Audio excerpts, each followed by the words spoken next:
Support for this show comes from Cotton. Now more than ever, cotton is the fabric of our lives.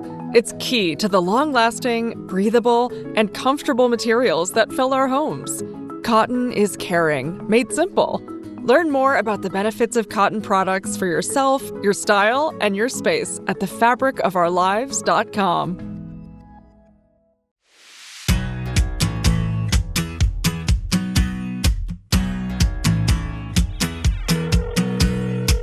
Good noticings, Ashley. Good noticings to you, Claire. This is Good Noticings. Hello, Ashley. Welcome to this very rainy, disgusting day. I don't know if you guys are in the Northeast. A merry nor'easter to you. But it's fall time, baby. And as somebody who thrifted a trench coat in London last April, I couldn't be happier. I've been sitting at home with my trench coat on like it was Christmas, just waiting for the weather to require it. Oh my God. I was injured last week from my marathon training. And so today was the first day that my PT said that I could run again. And despite the horrible wind and constant drizzle to full rain, it's been fluctuating between a drizzle and a full rain for 24 hours. I was like, well, today's the day that I'm in the clear, so you best believe I'm on the pavement. And I was just fighting the wind. Can I say, I would be so worried for you that you would slip. Oh, well, I didn't. Yeah, but had you even considered that? Can I say, I'm not a slipper, I'm a tripper. I guess I think you trip more when it's slippery.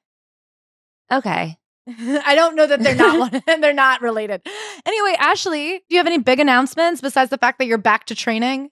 Yay. Everyone's so happy. I'm relieved. Personally, I'm relieved because I know how upsetting it can be to like have given everything and then not be able to do it. And so I'm still a little bit tepid. I'm still a little bit nervous about everything in general. But speaking of exciting things coming up, the Patreon is kind of popping off. We are about to level the levels. Our Patreon currently has 2 tiers. We're about to condense to a single tier. It will be $6 a month, but if you subscribe before November 1st, you can be grandfathered in on the $5 a month tier. Yeah. So if you're currently a $5 a month subscriber, it'll stay $5 a month for you. If you subscribe in November, it'll be $6. However, with that subscription, obviously you get the entirety of our back catalog, which is like 5 years of 5 episodes a month, plus you get access to our Worm to the Wise, which is our advice column. Plus, you will have access to the book club discussion boards. And we are so excited. We've announced that the first ever new version of the book club is November 21st in New York City. Tickets to that event will be free for Patreon subscribers. They also get first dibs on the tickets. And they get to discuss it there. Yeah. There will be discussion boards, like kind of Reddit style. This is all behind the paywall. But I think it's worth it if you're looking for a way to discuss books. We are doing Audition by Katie Kitamura. I really enjoyed it. I really found it to be a book worth discussing. And so we're so excited. We hope to see you there. Yeah, plus this week there'll be stuff. Every week we think of things. Every week things keep happening and we're noticing them. Speaking of things you've noticed, Claire, is there anything you've noticed positively, so much so that you'd like to recommend it? Yeah. Okay. My top 3 this week. Number 3, cooking from a cookbook. Okay. And this is different than Cooking looking from up a recipe. Looking up a recipe. I feel right now the paradox of the internet and infinite information is that sometimes when all of the world's information is available to you, you retreat to only knowing what you already knew. Does that make sense? Like I feel like because of the internet, you can Google any recipe and then you're stuck only Googling the recipes of things you can already think of. Mm-hmm. Whereas if you're flipping through a cookbook, their ideas are coming to you. Does that make sense? Yeah. Like you actually learn more when you have a finite amount of information to pull from. Yeah. So our friend Jeremy Sheck, friend of the pod, Sheck Eats on TikTok, I have his cookbook and I was looking for something cozy to make, but healthy. And I made his tortilla soup and I have some today that I'm gonna have for lunch that I heated up for the studio. Wow. I know, it was really good. So the secondary recommendation there would be the tortilla soup from Jeremy Sheck's cookbook. Okay, recommendation number 2. Mm-hmm. Similar vibe. We went to a film festival this weekend, the Downtown Festival. We got to do some green carpet interviews for Polyester, but then Green room. What did I say? Green carpet. I feel not so far from the truth. There was an energy. Yeah, vibe-wise. There were red carpet style interviews in the green room. Mm-hmm, mm-hmm. Anyway, I went back to watch a movie on Sunday, and I have to say, it was really fun seeing like a small budget movie. I don't know what they spent on this movie, but it was like done really indie, kind of almost guerrilla style with an iPhone. I am always much more inspired by productions that are closer to what I see as personally accomplishable. I think you, as someone who's like a creative that would like to be creating more, it can be very intimidating to, go to the box office and see Barbie and go, well, I'm about $4 billion away from ever being able to make a Barbie. But when you see people with smaller budgets that are working on like tighter crews, you start to see how it could be you next. And so I really recommend going to like a local film festival or like smaller places celebrating the arts so that you can see how it could be you. That is so true. I think it's such an important reminder that the things that we see and hear about most often are the huge budget projects, but the smaller things are not extinct. Like they are happening, and the best way to keep them happening is to support. And support means showing up. And then this weekend I started and got through about half of Trust by Hernan Diaz. If I had not had to read this week's Memoirist, I would have finished it. I would say I'm halfway through and I'm deeply compelled and I'm so fucking excited tonight to go home in the rain and just curl up and finish it. I know it was the Pulitzer Prize winner, I think last year or the year before. So it was definitely like a big book on people's lists, but I'm really excited to talk about it on the Patreon this week. It's multiple books in one. I'm excited because I think I'm just getting to the point where I'm going to figure out like what the game here is. But because of that, it moves quickly. And so if you're looking for like a quality book to just kind of like run through, it's one that grabs you and you're just like, you know what I mean? It hustles. It has a real pace to it, which I appreciate and I'm excited about. And I think it's important if you're looking for a way to get back into reading, to read something that's not going to like, I wouldn't recommend Middlemarch. But this seems like if you're looking for an exciting on the train read, I've really been enjoying Trust. Exciting. And Ashley, what could you recommend for the people? Okay, number 3. I want to recommend recycling electronics. Wow. How'd you do that? I went to Best Buy. Cool. Yesterday, I had a real like cleaning out of stuff day. And I feel like I've accumulated so many cords and like the way that they always change the iPhone plug and things like that. I just have this pit of cords and chargers and things. And also so many chargers use a similar charger. So you don't need a new charger every time you get something. Mm-hmm. And so I just have like cords and plugs and things that are just in a drawer that I feel like you can't throw in the trash. And so I got rid of them. And I feel so happy to live in a fewer cords home. That's the dream. That's the single woman's dream. I feel as somebody in a heterosexual relationship, like You'll I'm never bound by those cords. I feel there's just so many more cords and there's a man going, that goes to my Nintendo. Like I'm just like, those cords are a part of my life. I really feel like trimming down the number of cords in your home, like nothing could be more freeing. When we live in an all-women utopia, there'll be fewer cords. And you know what else you get to have that I don't get to have? I feel like seats closer to the ground. Oh, yeah. I feel like straight men really hate like a Togo couch. I know they say they love it online, but that's not real. That's not true. That's like 4 men who are making a lot of money off their TikTok account. They just don't have the flexibility to get down there and back up. Well, I'm excited to be able to live the lifestyle that everyone envies. My number 2 recommendation is the Laneige lip sleep mask. I have to say, it's a hyped item and I need it. I ran out last week and so then I didn't have any for a week. And the way that my mouth was just worthless. I like couldn't speak. I couldn't think. Without sleeping with a deep hydrating mask on my lips, I lost ability to function. I really need it. You got me one for my birthday. Was it last year? Yeah. I'm about to run out. Oh my God. Well, good thing the birthday is coming up again. Yeah. And can I tag team your rec? I've loved the Laneige sleep mask. I also love the Experiment lip moisturizer.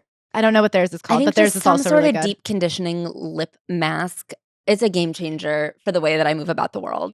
Day-to-day happiness, I would say. I've also heard whatever the ointment you put on like dry nipples for breastfeeding is phenomenal. I'm a dry-lipped girl, and that's been recommended to me, but I haven't tried it yet. Okay. Well, we'll stay tuned. And my number 1 recommendation of the week is a strawberry Pop-Tart. Really? I know. I was with you just last week when you were on the hunt for one. I was on the hunt you found it. for a strawberry Pop-Tart. I found them because I saw someone on TikTok eating Pop-Tarts as their pre-long run food. Wait, is that my guy? Slay the day? Rep the steps, slay the day? Does he eat Pop-Tarts? Mm-hmm. Oh, it wasn't him, but I think a lot of people are doing it. I think it's kind of a trend in running right now to eat Pop-Tarts in the morning. And before my last long run, like I didn't do a long run this past week, but I did one the week before. And It was so good. I was like craving Pop-Tarts the rest of the week. And then because I was injured this week, so I couldn't have a Pop-Tart before my long run because I didn't do my long run, I just had a Pop-Tart anyway. And I got to tell you, they really did it right. The original slate of flavors is incredible. I can't recommend it enough. If you haven't had a Pop-Tart in a really long time, or if you have had one recently, I just hadn't had one in years. Why am I not eating Pop-Tarts anymore? I'm back on it, baby. The leaf from America's got our ass.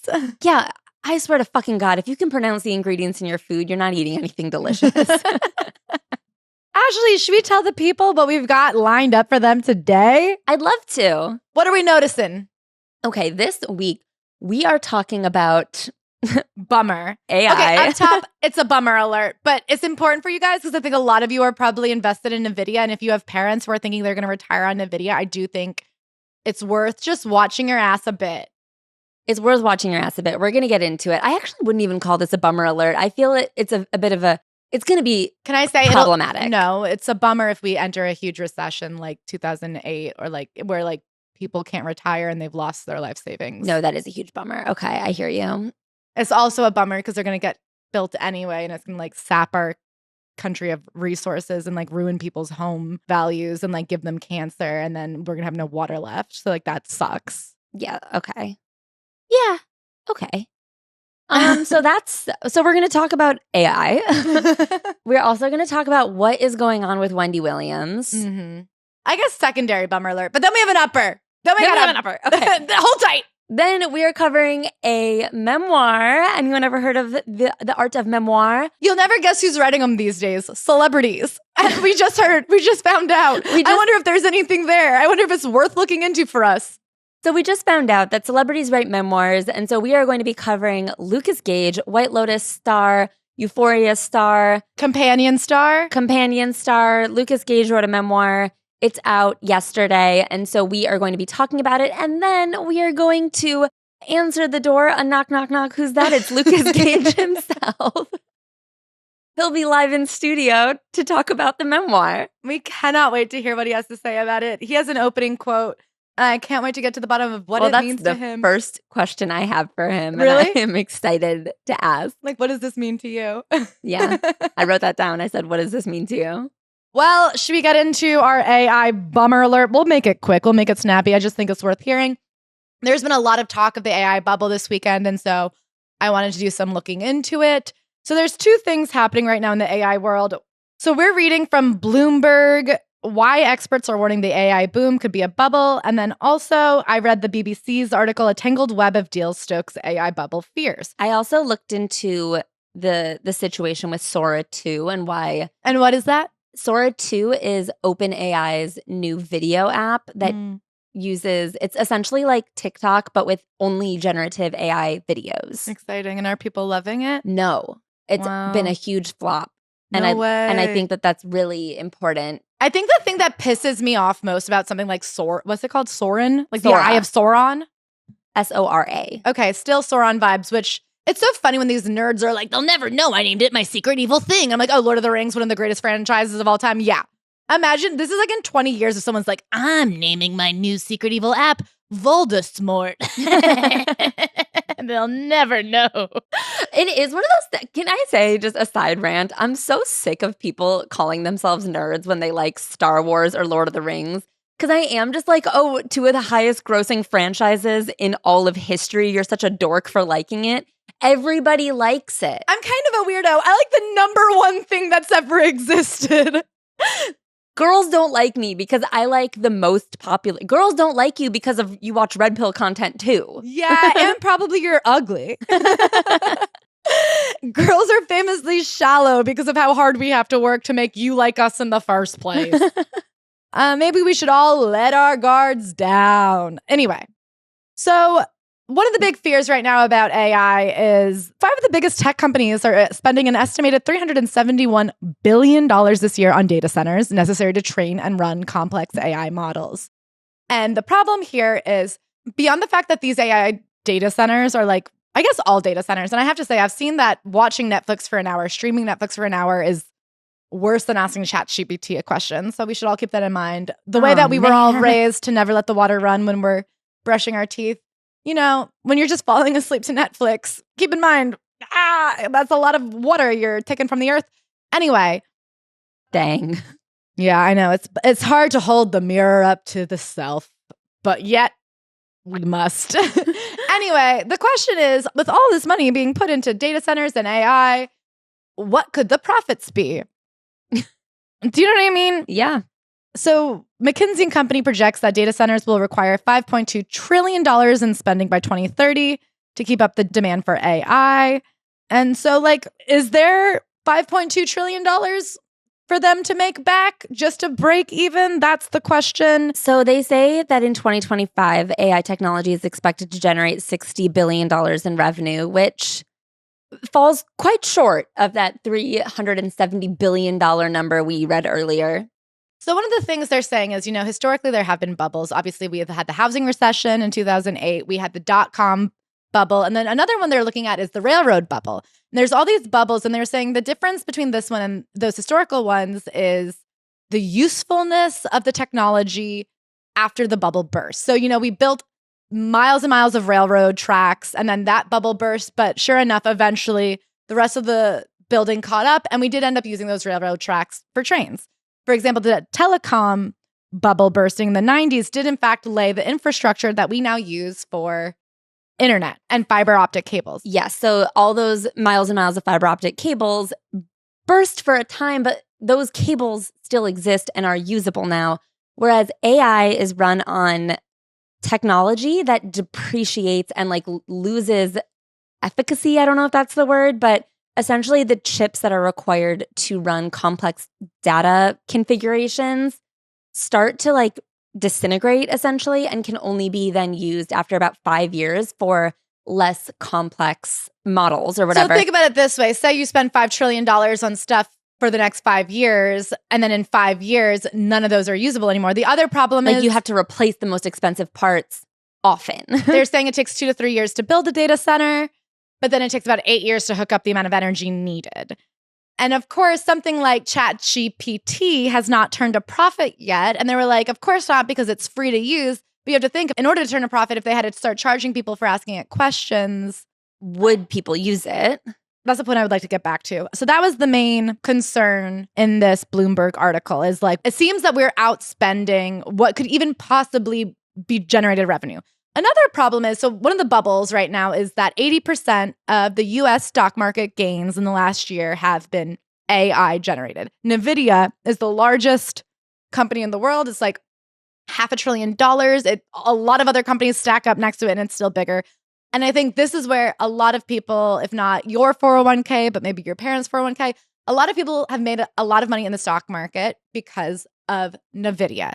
The problem with this is that it seems to be a bit of a circular economy. You know that picture of a power strip plugged into itself? So basically, for example, NVIDIA is the largest investor into OpenAI. OpenAI is then the largest customer of NVIDIA. So if you look at the cycle of things, it seems that this is true for a lot, like Oracle and Microsoft. There's a lot of companies right now that are the biggest companies whose number one client they're investing in. So it's kind of like if I started a t-shirt business and I asked Ashley to give me $100 to make these t-shirts, and then I sold her the t-shirts back for $100. And then we were like, look. And then we did it over and over and over. And I was like, I run $1 million t-shirt business where my number one investor is also my biggest client. It doesn't seem that means anything. So it's just fair questions to be asked. It is one of those things as the bubbles get bigger and the bursting gets worse. You know who's saying there is no bubble? Sam Altman. You know who he is? The head of OpenAI. Yeah, but he doesn't think that there's any issues. A lot of other people are going, this looks like a bubble to me. So I just think it's something to be aware of. And I think, Ashley and I had a very interesting conversation recently with a guy who is heavily invested into AI. And he was saying he's never met anybody who A, didn't think AI was going to change the world and was inevitable. And then B, also wasn't invested in AI. And I do think when you hear these people saying AI is definitely going to change the way our world works, you can't stop it. It's inevitable. You also have to look and say, are those also people who stand to make $1 billion should it work? Are these people who have already invested $1 billion into it working? There's also all these evidences of AI not really adding to profit. So I don't know if it was McKinsey, the Boston Consulting Group, everyone's favorite consultants, but they've been running a lot of tests saying, a lot of companies that have used AI are not seeing any profit markup. That it turns out these are not adding value to companies. So far we have like $1 trillion economy that allows teenage boys to have an online girlfriend who will convince them to kill themselves. How much money could that add into the world genuinely in 10 years when we've sopped up all the water? It's a real question of like, what is the added value of AI, especially when it costs hundreds of billions of dollars? So one of the things that AI advocates will say is that this is going to increase profit potential for so many different types of companies. And really all it's doing is removing jobs. So where's the profit coming from if people no longer have income? Like, if people have no money because their jobs have been replaced by AI, who is then going to spend money on? Yeah, who's paying ChatGPT $7 to ask it what kind of sandwich it would have been in the past? And if the profits projected are through businesses, like how are these businesses going to earn enough revenue to keep purchasing into AI if they have no cut? Like, who is paying for anything if AI is sopping up money, resources, et cetera, and then also effectively removing the income of millions of people? And then the other question I have is like, even just general profit potential, aside from the fact that like who will even be the customer, is like, what is the product being sold and why would anyone buy that? Like Sora is a really good example where it's been a really bad rollout because essentially what happened, so this is a video creating app. So you type something in, it generates a video of that prompt and then shares it on like a TikTok style platform. First of all, who is watching just an endless stream of AI slop? Like, why would anyone tune in for that? This is the kind of greed that infuriates me because these companies have created like billions of dollars in value for themselves by having us all create content for them for free. At the end of the day, we are two people who have made a living off of social media, being able to share our clips and stuff. And I'm like, and I was already doing that for you for free. I was already spending hours a week making content for your app so that you could build ad revenue off my back for free. Why did you have to remove me and my ability to make money from the equation? Like, why wasn't it enough that everybody was already working for you for free? It's so weird. It's so weird. But so essentially what's happened is, first of all, why would anyone really tune into that? Why they would is because for the first couple of days that it was released, there was just like an endless stream of people making slop using existing characters that are copyrighted. So they're doing like Mario Kart police chases or things, whatever. They're taking existing characters and putting them in made-up situations that are often illegal or racist or fucked up in some way, disgusting in some way. And then immediately they have these copyright holders down their throats. So within days of Sora launching, now you have the holders of the rights of these characters freaking the fuck out, sending endless cease and desist, like about to hit them with just insane lawsuits. So they remove characters. So they remove the ability to create. So now why would anyone use these apps to create like, new made up cartoon character goes to the park? Like now it's more worthless than the worthless thing that it already was, which could be entertaining for 5 minutes if you're a teenage boy. You know what I mean? Now it's got nothing. And so now you have this app that they've spent like years and resources building and unveiled it for just like nothingness. And so that's like part of this bubble is like, what is the product that they're hoping to sell? Like, what is the thing that anyone is interested in? And I also want to go back to this idea of like ChatGPT being free.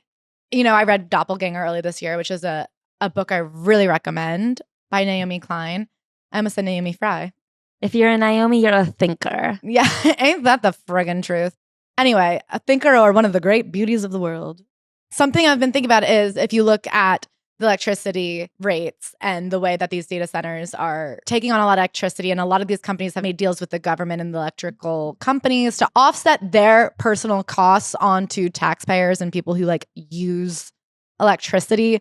We are all paying for ChatGPT and we are all paying for OpenAI. And I think that that's one of the misunderstandings that like Doppelganger gets really into is that this world we live in that's become so frictionless, there is a payment for it somewhere. And if you are not paying for it in your electricity bill, then some like child in Indonesia who's like working 12 hours a day to make your cheap Shein bullshit is paying for it. Or like if you're buying Shein, you are quite literally using slave labor from the Uyghurs. I don't know. Like somebody's paying for it. We have not yet really invented technology that removed a lot of the human costs or the environmental cost.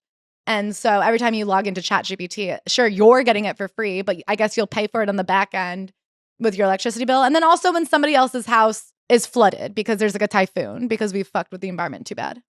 Yeah. Oh, I just want to clarify these statistics because I think they're important. MIT Media Lab found that 95% of AI projects piloted by businesses have produced no measurable return. McKinsey reported that almost 8 in 10 companies that adopt generative AI see no significant bottom line impact. I mean, that's bad numbers. Yeah, I guess it just is really worth asking. What is this for? Yeah, and like when people keep insisting that it's the future, I don't know. I guess if I was like slowly coming at Ashley about to punch her and I just kept going, it's the future, nobody could do anything, you better just start accepting it. Like somebody could go, well, Claire, it's your fist, put it down. Like these are man-made problems that at any point the men could stop making. Can I say also, if you're slow motion punching me, I can duck. You know what I mean? Like if you, big business, are about to punch me in the fucking face, but it's coming like a slow tidal wave, I can move. I have time to move. No, because then you have somebody else going, Ashley, it's not that they're going to replace you with the puncher. They're going to replace you with somebody who's better at taking the punch. That's not really true. You just don't have to be punched. Anyway. You can just not be I don't know. It's so shocking to hear what people think AI is capable of and how little proof there is of that other than quotes from the people who stand to make the most money. And I also think that something that is like really important about this article is just understanding the vast cost, both financially and environmentally and mentally, of AI. The most important thing about this article is the financial burden of AI and the fact that we've been promised it as this like great leveler of the playing field. It makes everything more accessible. And it's like, in what way? Because if we're spending hundreds of billions of dollars on data centers, when, as this article very plainly points out, like we could do an entire interstate system, we could do train system. Like there are so many things that we need as a society that are not SpongeBob living in a toilet. Wow, that's a bad example, Ashley. Can you think of a word, of an example of things we don't really want? Okay, there are so many examples. That's not SpongeBob being so racist to Patrick with boobs. Who lives in a pineapple under your butt? No, again, you're coming up with too many good ideas, actually. But I thought of them with my own brain. Yeah, but I would love to see it come to life. No, you wouldn't. That's so true. You hate poop jokes. What do you think happens to SpongeBob in the toilet?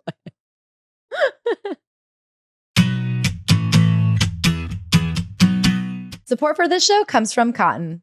And support for my wardrobe comes from Cotton. My cotton is upheld by my favorite basics, and they're all 100% cotton. My favorite t-shirts, my favorite pairs of jeans, my favorite denim shirts, they're all 100% cotton. If you're someone who enjoys a well-made piece of clothing, there are probably a handful of fabrics that you really keep an eye out for when you go shopping. For example, denim, flannel, and corduroy are so durable, so comfortable, and something they all have in common is that they're all made from cotton. The best thing about a 100% cotton piece of clothing is that they're going to be soft, they're going to look great, and they're easy to wash. So when it comes to quality clothing that looks great and lasts so long, you can't go wrong with cotton.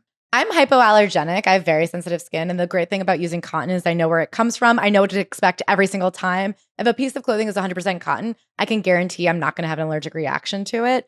And so it's just like an easy way for me to shop for something that's comfortable and practical, and I won't ever have to return. It's so nice to look for cotton going into sweater season because the point of throwing on a perfect sweater is to be comfortable, right? So if you get attacked by an itch, you get attacked by something synthetic, it feels horrible. I feel like looking for a cotton sweater at this time of year, it's the perfect, cozy, but lightweight, but also durable and like comfortable, warm item that is just like a fall superstar. I'm looking for some good cotton basic t-shirts. I'm coming out of a cropped era. All of my t-shirts were cropped for the last 10 years. And now I'm like, what if my pants and my shirt met and kissed?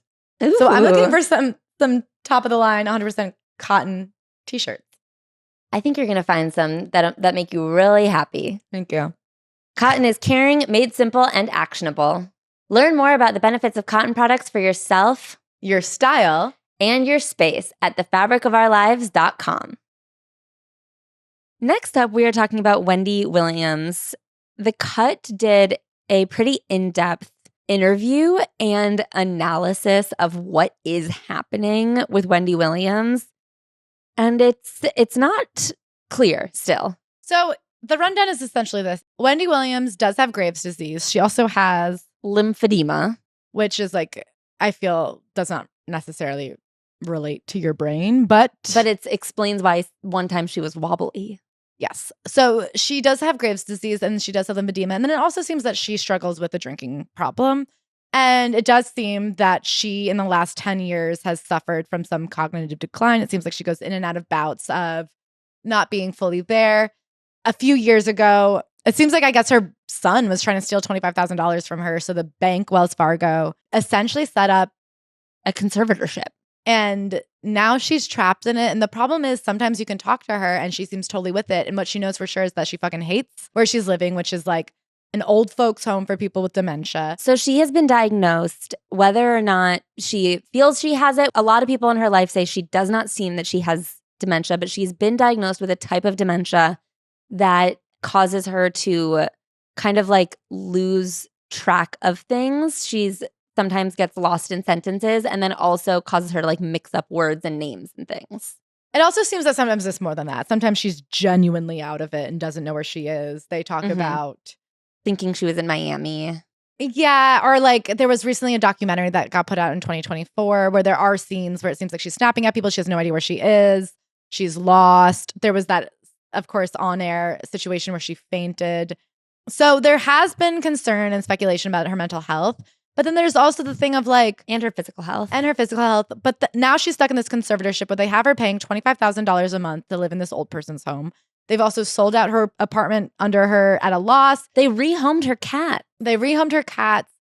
She wants out of it. They won't let her out of it. She just got an iPad. It seems like she's not allowed out of this old folks facility without permission from a judge. She's pretty trapped. A lot of her close family and friends are saying that they can't get to her anymore, like that they don't have access. And the team around her seems to be very suspicious. Like her manager is her former jeweler. And the problem is there's money to be made by two camps. There's a camp of people who stand to make a lot of money if she returns to work, even if she's not fit to work full time.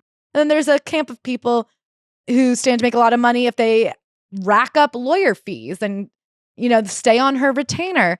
There's also her son who seems to have been stealing money from her. And she is on record 5 or 6 years ago saying, no matter what, if something happens to me mentally, do not let my son have access to my accounts. Right. She also has her ex-husband, who she went through a divorce a few years ago because he impregnated another woman. He has a lawsuit saying that she's lost all this money and is being held against her will. He's suing for $250 million, which he split with her. So unfortunately, it seems in every direction, people see that there's money to be made off this woman. It seems that everyone is attempting to take advantage of her, and there is a conservatorship currently set up that is successfully taking advantage of her in that regard. So it seems that everyone wants to. Some people are. And the question is, like, what is her ability to take care of herself? And if she does not have the full ability to take care of herself, why is it that she needs to be living in this assisted living facility for people who are experiencing extreme mental decline? She's on a memory care floor. Yeah. She's 61 years old. She's 61 years old. You need permission to do anything, basically. Mm-hmm. She can only make outgoing calls. She can't receive incoming calls. She just got an iPad, but she didn't have a cell phone for like 2 years, it seems. And the question is, if she is declining, is this the level of care that she requires? Or like, what's happening? Yeah, so it's scary. I mean, I have to say, I feel like they'd blocked her from giving her son $25,000 that one time when he brought her to the bank and she seemed out of it and couldn't really sign her name. So that's what set this whole thing in motion. But now she's spending $25,000 a month on this memory care floor that she doesn't want to be in. So like, I guess $25,000 one time would have been way better than 12 times a year, plus retainers for lawyers, plus losing her apartment, plus losing her freedom. She is adamant that she wants out. She's adamant that she's fine. And people even do admit that she can take care of herself day to day. It's just the larger financial planning that she has a problem with. And it seems like she might just be bad with money. Like, it's hard to tell. I mean, it seems her son was trying to take advantage of her financially. Yeah. And one of their pieces of evidence is that at one point when she was making her will, she was promising people in her family more money than she had to give away. But you know what? I just read an article this week in the New York Times about Klarna and Affirm and Afterpay. And guess who else it turns out is promising more money than they have? Everybody in fucking America. It turns out 60% of the people in this country are spending money they don't have. So like, why can't Wendy Williams do it and go to dinner? That's a really good question. I guess it begs the question that we had again about Britney Spears. Like, at what point is someone so unwell that they require full-time control? There's this back and forth that happens with her where people will say like, well, obviously things are not tip-top shape, and so she should go back in the conservatorship. That's not true. There are levels between needing full-time control and like, when are adults allowed to just like overspend their own money? It always happens to women. And you just think, how many people die penniless? Like, she's allowed. And listen, I understand that Wendy herself said, I don't want my son getting a hold of my finances. But I bet if you had said, you're going to be robbed either way, would you rather it be by your son or your lawyer who you don't even like? I bet she'd go, well, I guess give it to my son. And I guess there's other very suspicious elements of this story, including that her sister had originally applied to be the conservator and was kind of just like shut out of the process in a very confusing way. The paperwork had gone through, everything was kind of on the path, and then it just kind of closed down and this other woman was put in charge. And how is there no middle ground between full conservatorship and someone who has to like co-sign for large withdrawals? Like, why would there not just be like a like there is for people who are under 18? Like your parents have to co-sign your bank account. Yeah, or like an account. I guess the scary thing is that once you're put in these conservatorships, it's nearly impossible to get out because your lawyer who is being paid to keep you in it is the only person who's allowed to say you can get out. Mm-hmm. And there's like such self-interest and conflict of self-interest in that problem. Yeah, and I think that the other problem is that a lot of people, especially when it's a temporary conservatorship, which of course this started out as, people will consent to being put into it, but your consent doesn't matter for getting out of it. Like you just said, the only person who can get you out is the lawyer who's making a lot of money keeping you in. And so another problem there is like, not only do you have to get permission and sign off from someone who doesn't want you to get out because they make a lot of money, the problem is once it's been made permanent, you have to like prove your own mental fitness in a way that is kind of arbitrary and impossible to prove. Like, how do you prove if you right now locked me up and said, prove you're mentally well? Like, I don't even know what that means. Especially once you've been like, okay, you got out of 30 days of solitary confinement where you can't touch base with anybody anybody you care about, and you haven't had any news. Yeah. Like, now you have to seem normal. The other thing I want to say is, what happened to Wendy Williams, what happened to Britney Spears, and even interestingly enough, we just read Lee from America's Memoir. She was an influencer who kind of like went off the deep end and has written a memoir about how it was Instagram's fault. We live in this entertainment world where the very qualities that get you success then become the knife that they put through your heart, sort of. Exactly. Wendy Williams is like a very outspoken and chaotic person who's known for candor. And for years, we gave her millions of dollars for it. For years, she had one of the most successful TV shows on network television. She was out pulling Dr. Phil and Ellen. Mm-hmm. And because she was saying crazy things and like kind of out of pocket and shooting from the hip, and now suddenly those exact qualities are the evidence. And it is kind of like, when does somebody's mental illness stop being profitable to you in a way that they're allowed to be a part of? And do you know what I mean? Like, we've really taken the thing we liked about her, told her, amp it up for profit, amp it up for profit. And then we said, oh, you went too far and now you're locked up for my profit. Yeah. And there are still people profiting off of it. There are still people profiting off of her in this situation. This article specifies that there are tabloids that pay for interviews. So she or someone in her camp is still getting paid by like the Daily Mail or someone for every time she does a call with them. And so there are still people who are profiting off of the question marks surrounding her situation right now. Anyway, are we down for an upper? Are we downer for an upper? Should we talk about our soon-to-be close friend, Lukas Gage? Lukas I heard Gage? he only wrote this book for attention. Well, let's not go that far.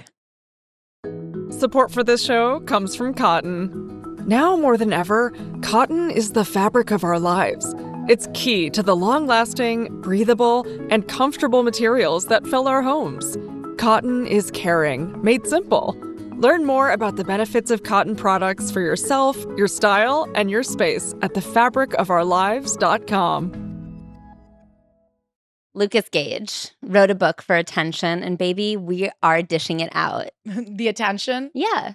We're about to talk about the book, and then we're about to talk to him. Yeah, that's a lot of attention.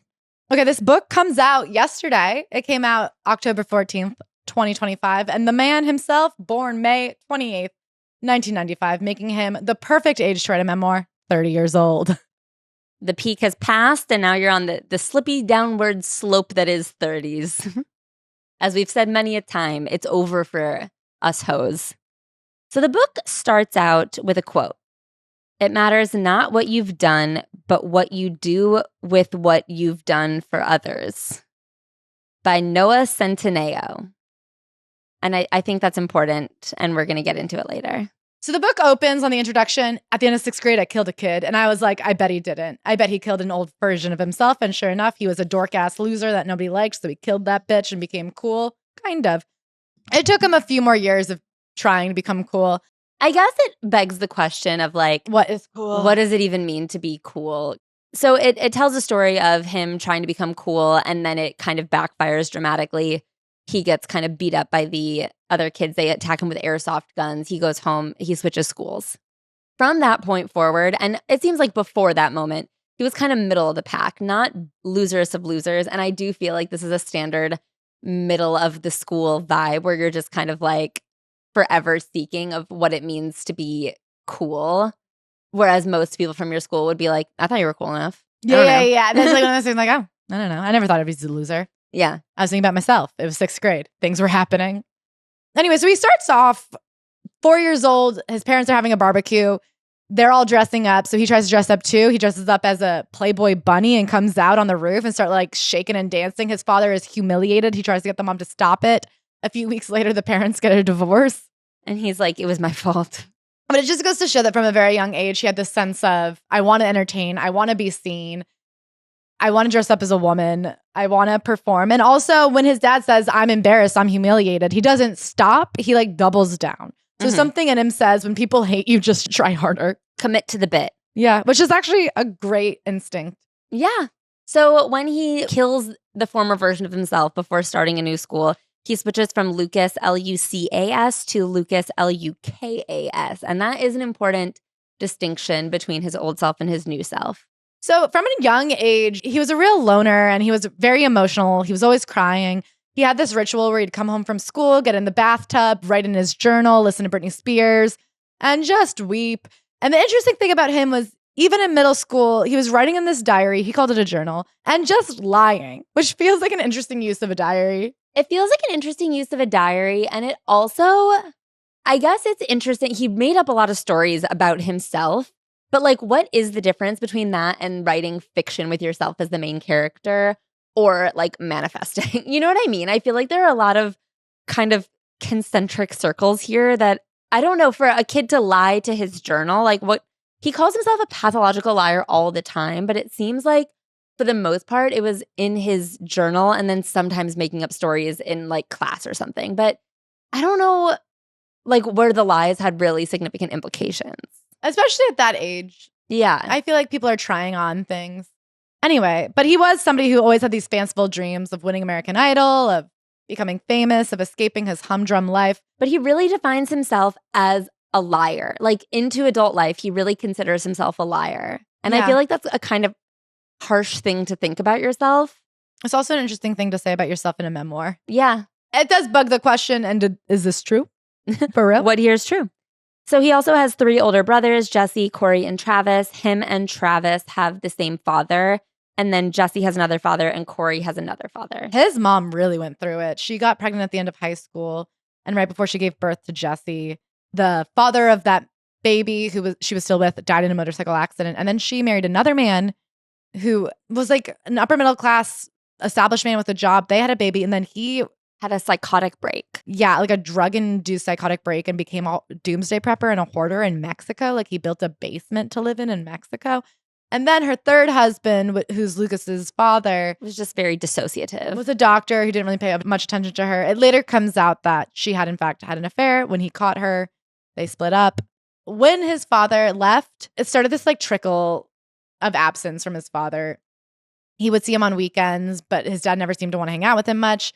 And then to this day, they just got more and more distant. And that really is hard for him. He like really longed for his dad's presence in his life.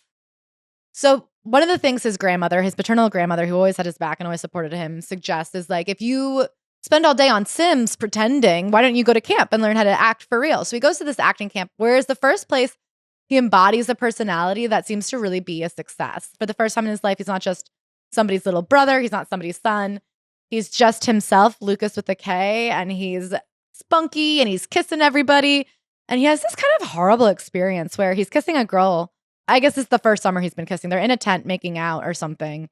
And a counselor comes in, like an adult counselor comes in and kind of zips the tent behind him and is like, no, keep going. I'll tell you what to do. And he like jerks off watching these 11-year-olds kiss. Lucas says very quickly, he's like very confused by being like turned on and also scared, but also like liking it, but keeping going. And then they never speak about it again. But he's like, at that day, you can kind of trace my humiliation kink to right then. Yeah. It isn't until much later in therapy that he's like, was that me being molested kind of? Yeah, that was wrong. He knows pretty immediately that it was wrong, but he like doesn't know how to define what happened.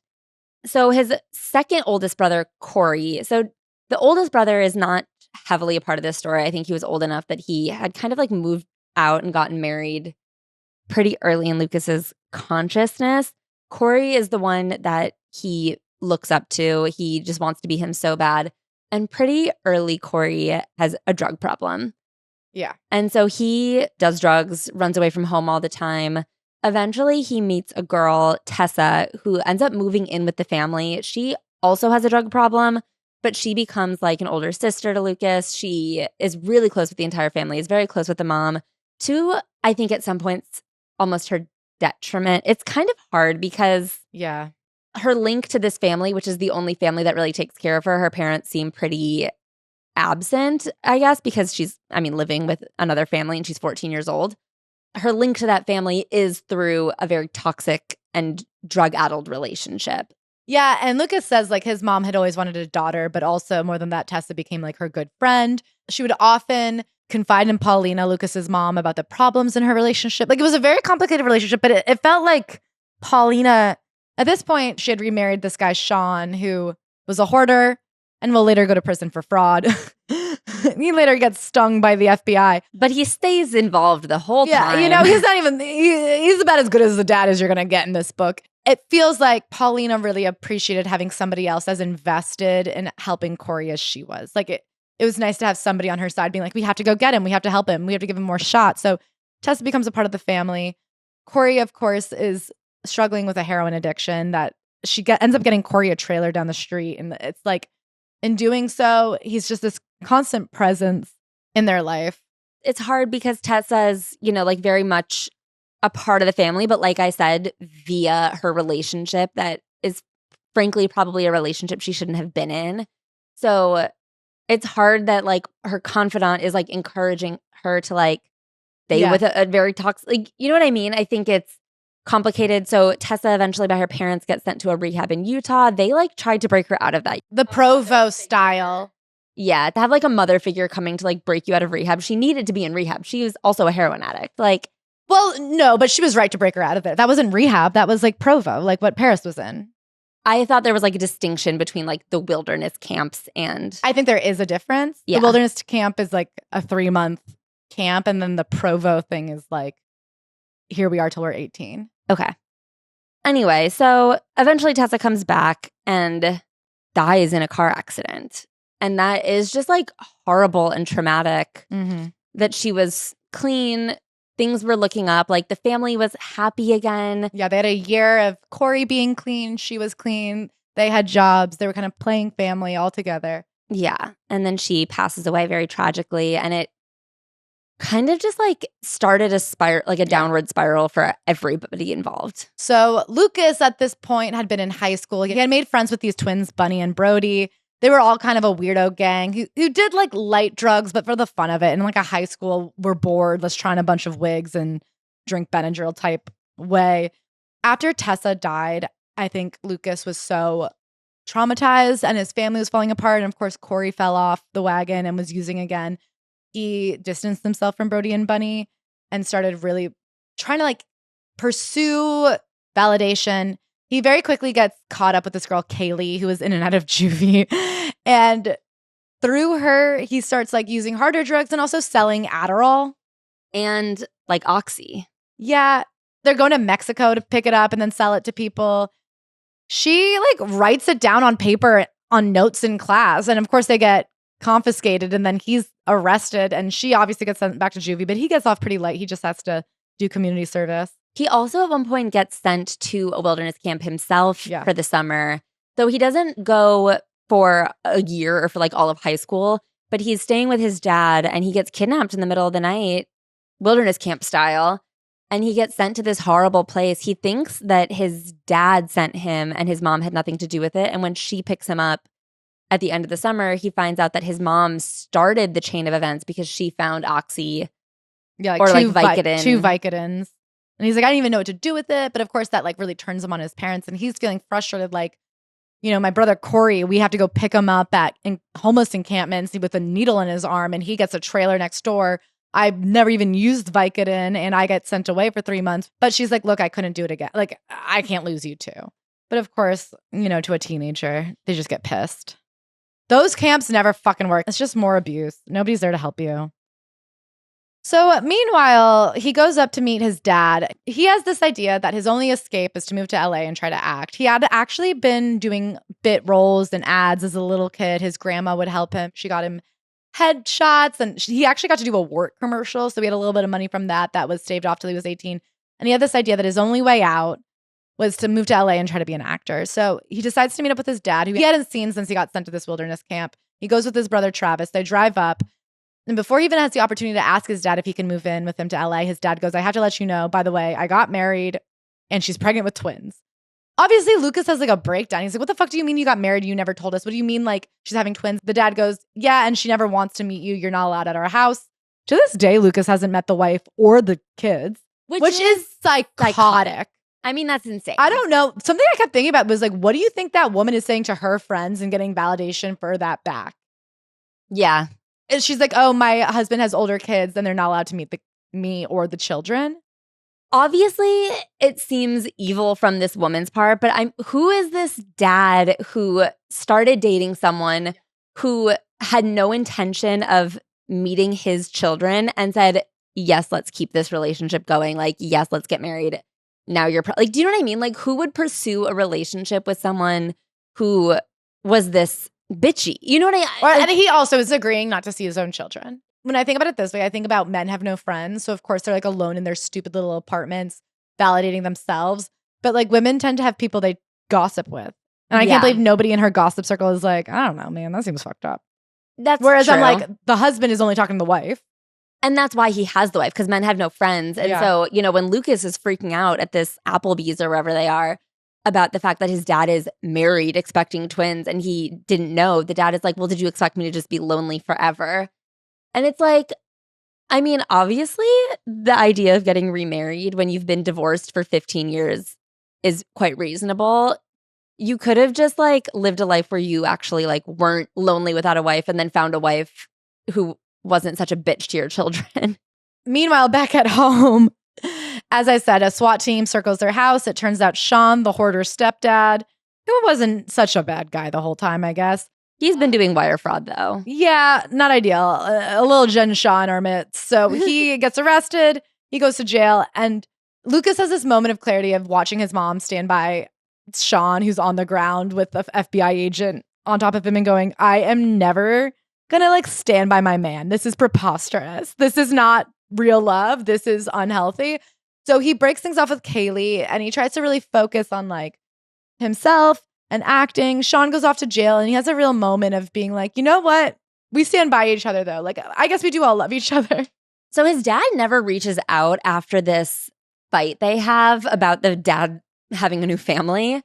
And so Lucas has his dad's credit card number and just starts buying sex toys with it to get his dad's attention. And his dad calls him and is like, stop doing that. I'll have you arrested for robbing me. He is just such a bad dad.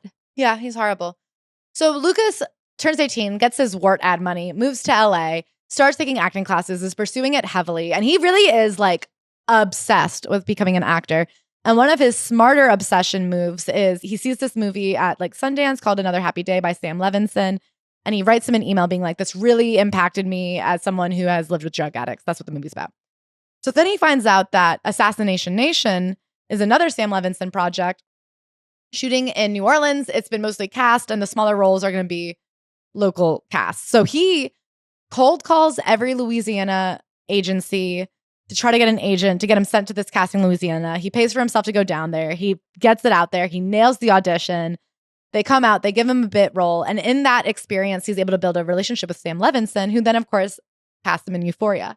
Yeah. So slowly but surely, things are kind of like piling up. So before that, he'd been in LA for a couple of years. He did a web series. He did a lot of random little bit roles, a lot of which got left on the cutting room floor. So he'd have like a one-line walk-on role in a TV show. And then this was a major breakthrough for him. So he gets Euphoria. Meanwhile, in LA, he starts dating a guy. It's his first gay relationship. He's keeping it under wraps. He doesn't want anyone to know he's gay. And then he finally has to start telling people. And guess who knew he was gay this whole time? Everybody. Everybody in his life. He comes home and he goes, brother, I got to tell you something. And his brother goes, I know. I don't care. The last person to tell is his mom, even his grandma. His grandma goes, I always knew you were bisexual. Well, his grandma goes, you told me when you were 4. Yeah. And he has this moment of being like, well, no one told me ever. Yeah. Of course, they break up after 2 years. And Lucas has this realization that his entire life had been like pretty codependent with this guy for the 2 years they were dating. I think this is an important line. Whenever I'm in the presence of an older man, I can't help but go full pick me, shape-shifting, tap dancing, bending over backwards to win their approval. It's like a reflex. So this is, before he's talking about this first relationship with a man, but the first man he was with was 10 years older than him. Yeah. He, I think, has been largely with men who are older than him. And he does too. I will give him a lot of credit. This book feels very self-aware. I guess it doesn't take a rocket scientist to figure out what was going on, but he's somebody who's gone to therapy, who's done the work, and he's very willing to be honest. He can hold those conflicting emotions of being like so mad at his dad, but also like always secretly looking for an excuse to call his dad, and how tricky that can be. So yeah, Euphoria happens, and then, COVID hits. He, during COVID, auditions for something where, I don't know if you saw the video, but a director goes, "What's your apartment for poor people?" Not knowing he's unmuted. Yeah, there's a viral video where a director calls his apartment shitty and ugly. Anyway, a few weeks later, he auditions for White Lotus. He gets White Lotus. He goes out to the Four Seasons, which must have been the most incredible experience for a young actor like himself, because you're stuck on the Four Seasons with all of these incredible stars all hanging out. There's nothing to do but hang out. But Molly Shannon herself goes, I can't believe you have a video that captures how shitty we're treated as actors. And so he decides to post it. When he wakes up, he cannot believe how viral it went.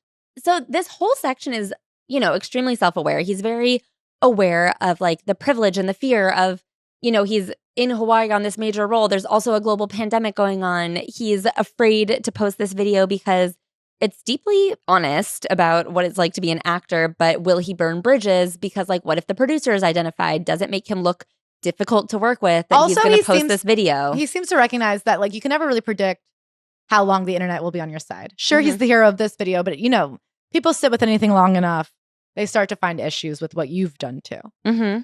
So he posts it. It goes good. It only helps. He gets a bit in you. Meanwhile, he meets some guy that he calls the X. He doesn't name him. And this guy is obsessed with biohacking, lives in Malibu, is not in the LA party scene, which he loves. They become obsessed with each other.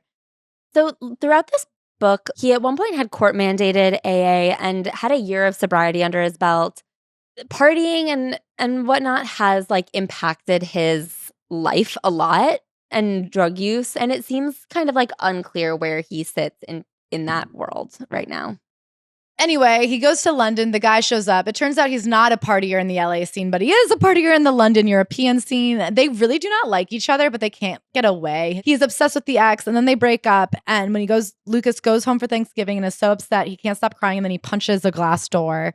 And his family's kind of like, dude, you need fucking help. And he's like, yeah, probably. It seems like he goes to Miami and bottoms out again. He does go to inpatient rehab where he's diagnosed with borderline personality disorder. He gets out of rehab and immediately meets Chris Appleton, who is not named in this book. He's called the husband. They get married within a month.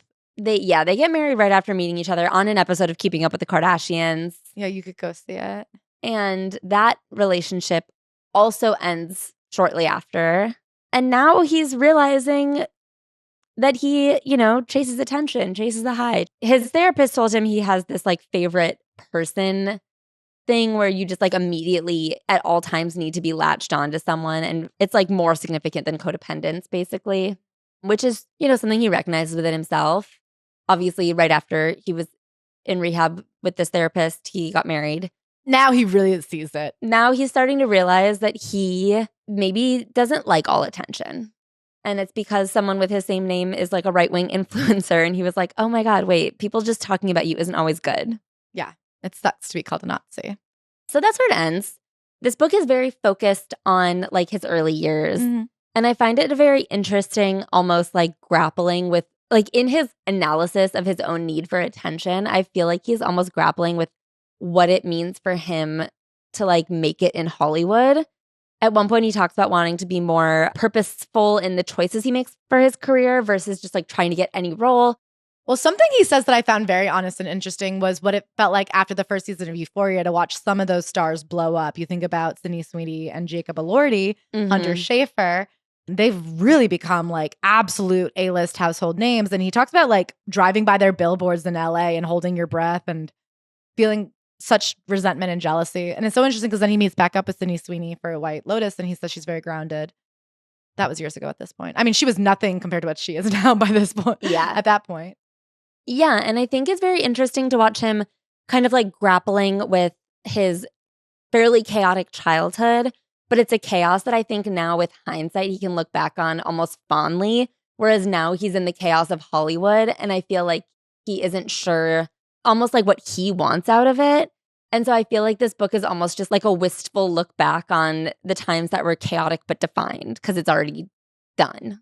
I mean, more than being a celeb memoir, I think it is an interesting book about being kind of like the crazy kid in the high school.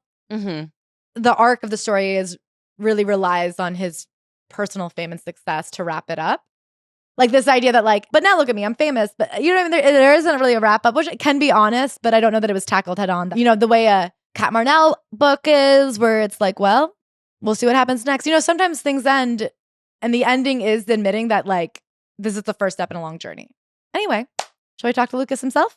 Yeah, let's get him in here. We are here with Lukas Gage, author of I Wrote This for Attention by Lukas Gage. Thank you so much for being here. Thanks for having me. Am I your first author on Good Noticings? Yes, our first guest in general. Oh, wait, really? The first time we've had to pull out 3 leather armchairs. Guys, I'm honored. Yeah. Well, thank you. We're honored to have you here. Thanks for having me. I want to get right into it. I think in. Ashley and I actually had an identical question when we started the book. You open with a quote. I just want to read the quote for the team. It matters not what you've done, but what you do with what you've done for others. Noah Centineo. Yeah. Centineo. Thank you. That's and my can I boy. just ask, what does that mean to you? No idea. Okay. Absolutely no idea. I love Noah, and I was asked to come up with a quote that I wanted to have for the front of my book, and nothing was speaking to me. I looked online on Goodreads, on all these places, and nothing was hitting for me. And I had done a show with Noah like almost a decade ago, I think. And that quote, it stays in my brain. I feel like I know what he's talking about, or I know what he meant to say. I think I get the sentiment behind it. And I understand saying something and it coming out a completely different way and just kind of setting the tone that this is going to be a tonal shifting book and it's going to be cuckoo. I have to say, he's kind of your George Bush. Yeah, 100%. Yes, exactly. Yeah. Yeah, he like launched 1,000 ships and they couldn't figure out how to get the tanks out, I love Noah. No, I think, and he has such good humility and can laugh at himself and be like, what the fuck was I talking about? And I feel like I can relate to that part of myself that has definitely said some shit on TV or in an interview where I'm like, what is wrong with me? It is, I will say, as someone who has to hear herself back, sometimes you're like, what the fuck could I have meant by that? Right. Oh my God. When people go, oh, I've been thinking about that thing you said about like this thing. And I go, oh, you gotta remind me. Don't bring it up. I say a lot of things about a lot of things. What are you talking about?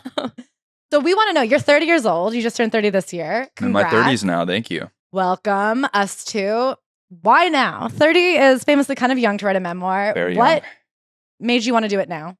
You know, I've always wanted to write a book.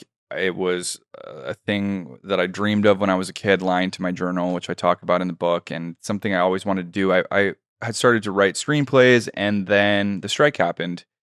So I couldn't act, couldn't write for TV and film, and I just thought now is the perfect time for a premature memoir. And I will say, it is young.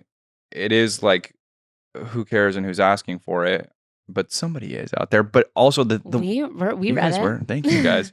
I loved Julia Fox's and Jeanette McCurdy's books, who they came out right on the cusp of 30 and entering that era. And those books to me were incredible. So I said, screw it. Why not? It reminded me of a Julia Fox and then also even a Kat Marnell. Ooh, I love Kat Marnell. Or a Caroline Calloway. There is something about You're giving me being the in the best middle of compliments it. ever. Like being in the middle of it where it's still fresh and you haven't been able to like, there is something when you can't yet tie a knot at the end of a book. Yes. That it feels more truthful because you're not looking at it through the retrospective of a narrative. 100%. And the person who has it all figured out, that's boring to me. I mean, I want someone who's like, doesn't know. There isn't a clean ending. There isn't a clean bow at the end, like you're saying. And I'm still figuring it out. I'm still a work in progress. And it's like a part one. Yeah, I feel like it felt written like in a good way without an agenda. Like you weren't trying to sell us some. I mean, so many of the books we've read at the end of the book, it's like, and that's why I started this business that you can buy a course about. And so I think it felt very like honest in that way. I also felt like there was a lot from your childhood that you wanted to put in here that if you kind of get further down the path of your career, I think the more celebrities you've interacted with, the more you're past it and the more it feels kind of out of place to fill your memoir with just like exactly what it was like growing up. Yeah. And this book is a lot about your relationship with your parents. Mm-hmm. Do you know if your dad has read the book? No, definitely not. He hasn't read it, or you? No, he definitely has not read the book. Okay. No, for sure not. And I don't know if he will. And I know, you know, legally I had to get some approvals for some things. And luckily I was grateful to convince him of that after he had read some kind of like People US magazine thing. That is it US or Us magazine? Oh, whatever. Us, US, whatever. Somewhere, we are some the magazine. US, We're the US. It's us. It's us, guys. Something that, you know, it was like Simon & Schuster wrote daddy issues and a dad that loves tits. So he was like, oh, that's not great. That's, I don't even want to know what's going to be in the book. But luckily to his, I got to give him credit. Like, you know, he dipped out and he still agreed to let me talk about it. So, I mean, that was pretty cool. It's pretty cool. It is crazy. Cool. I mean, I have to say, to have a stepmother who like won't meet you was one of the crazier things I've seen. Yeah. Do you have any idea what she says to herself to justify that? God, I have no idea. You know, I've heard variations of her narrative around it, but I think ultimately, let's be honest, it has to do with money and it has to do with, you know, having to split that. So I think that's ultimately what it comes down to. But I don't know. I've never still haven't met her. I have to say, I was really like struck by what a tough time your mom has had of it in terms of like your oldest brother, who's really not in the book. Yeah. That man passing away. Mm-hmm. Then her second husband struggling with mental health. Mm-hmm. And then, you know, having this third marriage that didn't work out and like the way that she really persevered for her boys. And I think your love for her really comes through in this book. What was her response? I think for her, it was hard. You know, it's hard to read about the most traumatic shit happening to all of her kids that she loves. And as a mom, you want to protect your kids. And it was hard for her to not feel like she failed as a mom. And it killed me when she first read it. Just, you know, just assuring her that she was truly my mom and my dad and everything. And we have so much love for her. And she did the best that she could. And ultimately, the world is a crazy place and you can only do so much as a parent. And I think she gave it a second read and then it was less emotional for her. But I think the stuff with her kids is really, really hard for her to read. I know. I mean, I know, and you know from reading about yourself online, there's something where like even if what they're saying isn't bad, you get that like pang in your heart. And if you're not used to it, if you haven't had the experience before of having to like inure yourself to not just even criticism, just seeing yourself talked about behind your own back in that weird public way, it takes a lot to like take a deep breath and even figure out what's being said. Also, when anything is context, like anything is negative regardless of the context, it's so hard to read it and not feel like blamed almost. Like there are so many times where it is just kind of a reality of the situation, but I could see how reading it would be really difficult for her. But also I think she comes across I think she does too. I know she's like she seems really fun. She's really fun, and I feel like I've inherited so much of her and so much of me, so much of who I am as a person is because of her, and I'm so grateful that I had her as a mom, and like even the negative, not like the shortcomings of her and the other people that I feel like I have either it's been passed on to me or shortcomings that I just was born with end up being the things that are kind of the most beneficial for me as an actor and a writer, and they're also just good stories. Yeah. You know? Okay, so I want to talk about you calling yourself a pathological liar at 6. Yeah. Oh, yeah. What? Okay. I guess I feel it feels mean to yourself, because what is lying if not just like fiction writing with yourself as the main character? Manifesting. Or manifesting. Do you feel like a liar? Do you mean it with negative connotation? No, because I think that like I look at it with humility, and I look at it with, it's kind of iconic that I lied to my own journal. Like I was lying to myself, but I think it was like I wanted to create a narrative, and I wanted to create the truth. I wanted to recreate what was actually happening for me, but I also think I was an embellisher and a storyteller from day one. Like I loved to do that. So I think I'm not hard on myself for it, but I think looking back on the book and finishing it, I can reframe why I did it. It's less of a mystery to me. It makes sense why I lied. It makes sense why I was a chaotic, audacious, crazy, brash kid that did all these things. But at first, when I think I started the book, there was some judgment that came with it. We're like, what is wrong with me? Why do I lie to myself? What do you think the book helped you figure out about yourself that you maybe hadn't really thought about in therapy? Like, what were the therapeutic breakthroughs that the book brought you?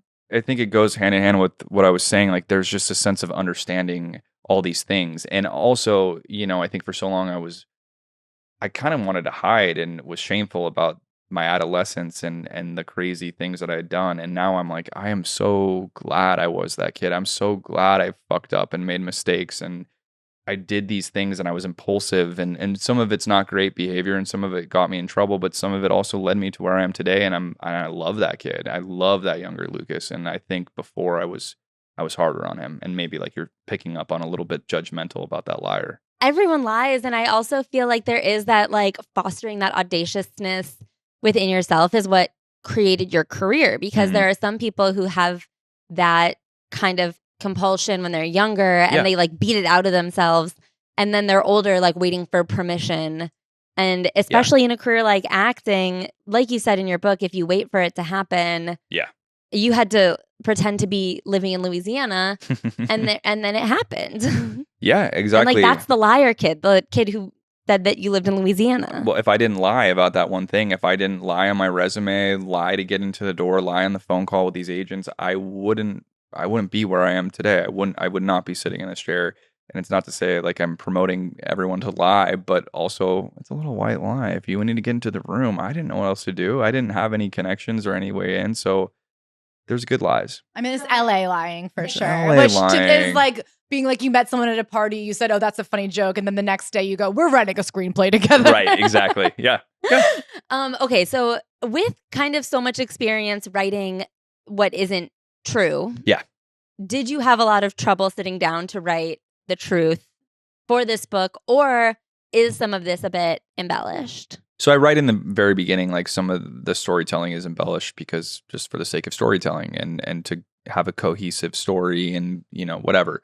Everything that's in here is 100% real. Everything happened. The conversations are the things that are embellished. Well, you don't remember the exact I don't remember what I said when I was a kid. So I think the screenwriter actory part of me use that dialogue thing to, punch up things and like make the dialogue funnier and juicier, but everything that's in there is real. There's no lies. I felt that like the dialogue was very like cleverly used to show like how funny your mom is and like the way that she's always like, you guys are breaking into a boarding school and she's like, but don't curse. I want to actually, we were debating this before you got here. The Utah boarding school that you guys went to for Tessa, was that like a Provo style, like a Paris Hilton style? It's exactly, yeah. Okay. It was all connected. You in. Yeah. Yeah. Yes. Okay. Yeah. No further questions. Just a little bit of being right. Yeah. There's a lot of people from the SoCal community that I feel like get sent to those Provo-esque Utah places, and they're horrible. They're hard. Have you been able to see like what Paris has been doing with? Yeah. And I've reached out to her and talked to her about it. Not to name drop, but like that. Started he started it. She really has been a huge advocate for taking it down, and what she's been doing for it is amazing. In those places, like I've just seen so many people that I love be tortured there, and like they make the vulnerable feel even worse about themselves and even crazier, and they don't help people, they make them worse. No, and something that really struck me about you said with your experience in the wilderness program, which I think is like a variation, is that so many of the former students come back to teach, and you have to think, well, nobody's receiving proper therapy or even proper training. So now you have fucked up people who have been torturing fucked up people 100% with like full permission to torture them, and then letting that cycle continue until until everybody dies. Like 100%. It's like frat hazing, where you it's now the seniors are torturing the freshmen, but the seniors are now like in control of the lives of the next generation of kids who just needed someone to listen to them. Yeah, they did, and they weren't that crazy. And it's like that common cliche saying hurt people, but like you're 100% right. They never worked through their shit, and they just became they're not qualified for this job, and now they're just taking out their trauma and their abuse onto like the next generation and passing it down. And I'm like, I think we've come a long way, and Paris has been helpful in taking these places down, but the fact that was so common is insane to me. And it's such a perfect system of, we were just talking about Wendy Williams' conservatorship. It's a lot like the conservatorship. When you have someone captive because they're mentally untrustworthy, then they can't get themselves out, because by default, the person in charge is like, well, we knew they were crazy. Yeah. So there's nothing you can say. I want to get, speaking of passing down generational trauma, your experience at camp being molested by, have you heard from the other person that was a part of that? No, I have. Unfortunately, I was so young.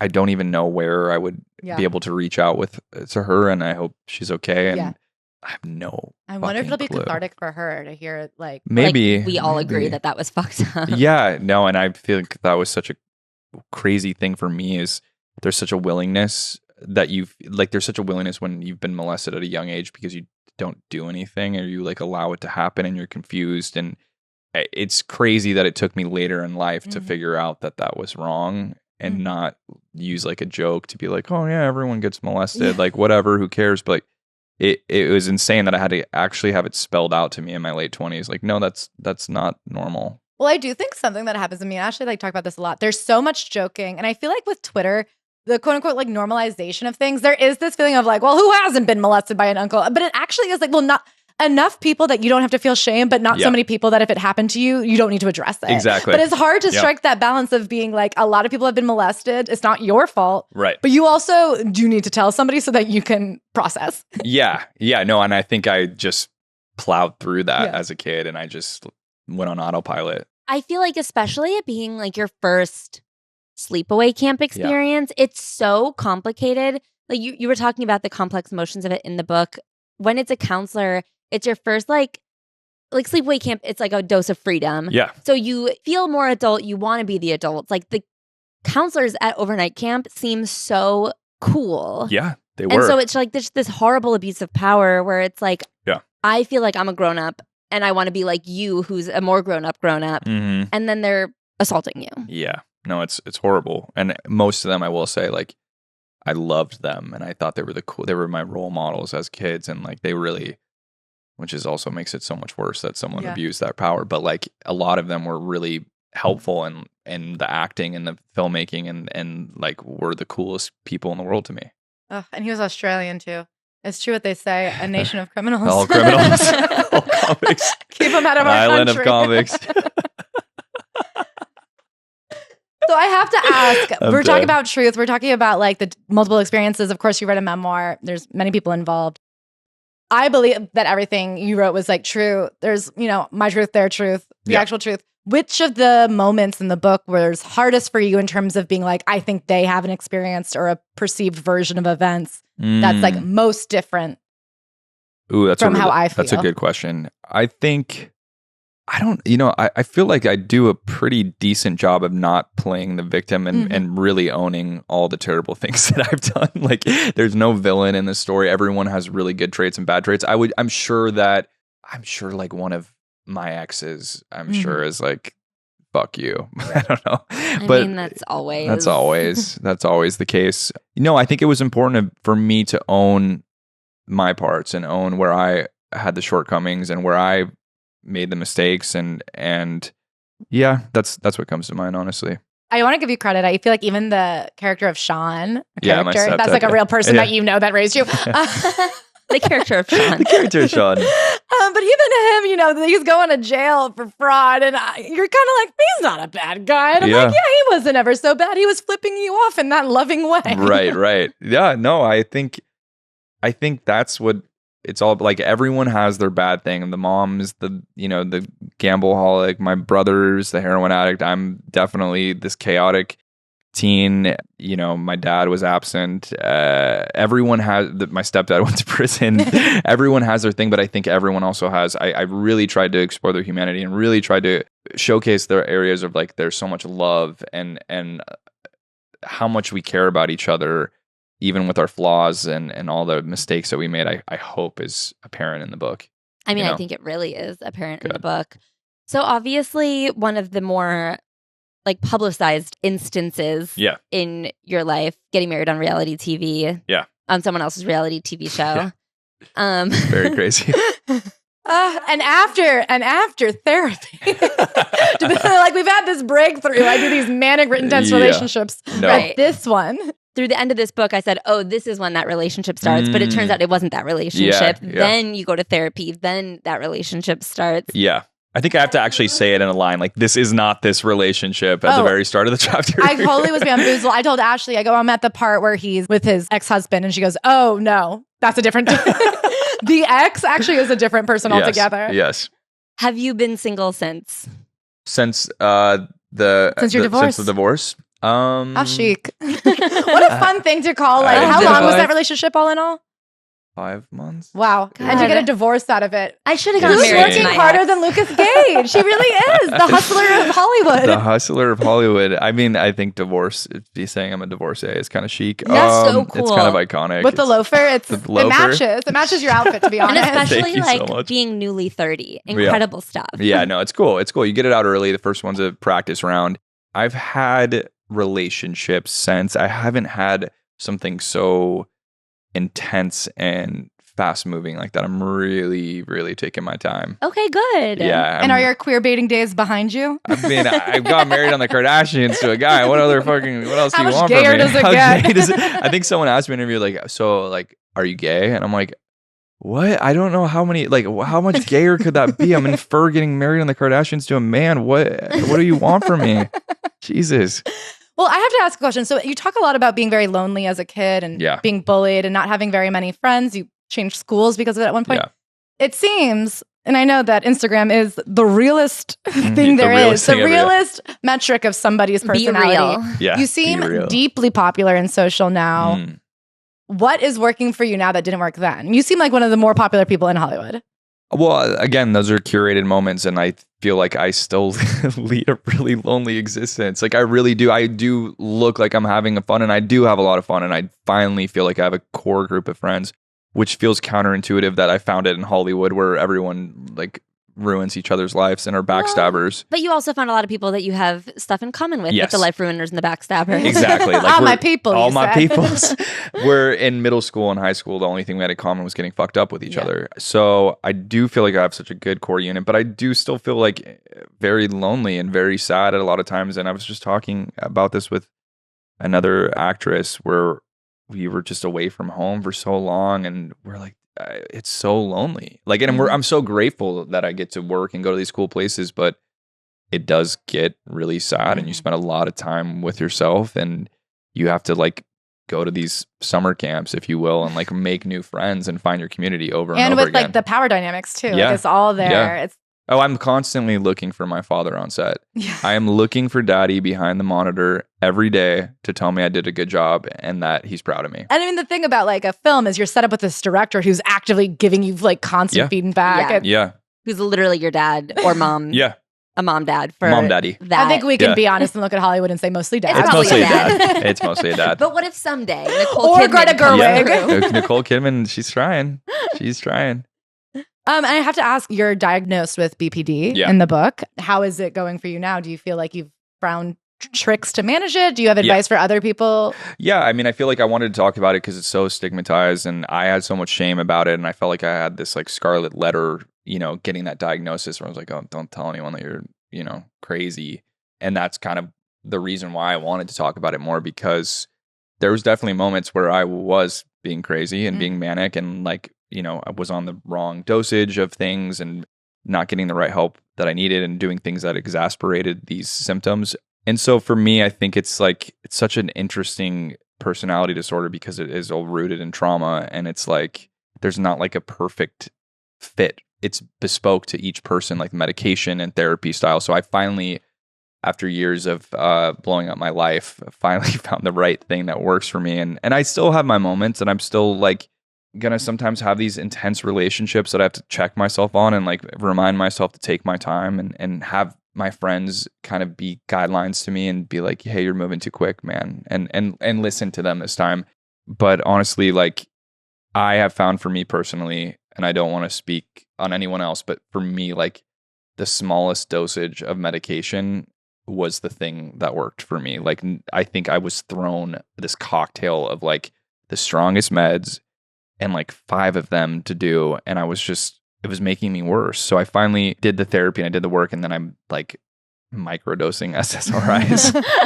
Well, and I have to ask because I feel the problem, and it's so funny, we were just talking about Wendy Williams, and I think she's another example of the thing that made her famous is now the thing that they've used to trap her. I think the qualities of BPD or the symptoms are things that can help you be an actor, 100%. that can help you have the drive and like have the charisma to become famous.